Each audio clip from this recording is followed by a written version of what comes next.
Isang babae ang arestado ng Criminal Investigation and Detection Group, Zambales, dahil sa paglabag sa Social Security System Act of 2018. Police Corporal Giselle Rivera, ibalita mo.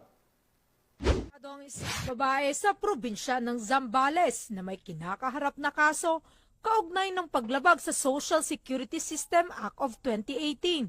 Kinilala ang sospek na si alias Maria, 31 anyos, residente ng Barangay del Pilar, Iba, Zambales. Naaresto siya sa Barangay Santo Rosario ng parehong lugar ng pinagsanib pwersa ng CIDG Zambales Provincial Field Unit sa ilalim ng pamumuno ni Police Captain Leonardo Surio, officer in charge at Iba Municipal Police Station. Ang warrant of arrest laban sa kanya ay nilabas ng korte para sa kasong paglabag sa Republic Act 11199 o SS Act of 2018 na may 72,000 na piyansa. Naisa katuparan ng mga otoridad ang naturang operasyon na dokumentado gamit ang body-worn camera at recording device.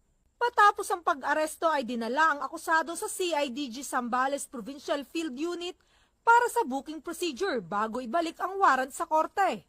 Bahagi ito ng pinaigting na oplan pagtugis ng CIDG para tiyakin na ang lahat ng may kasong kinakaharap ay mahaharap sa batas.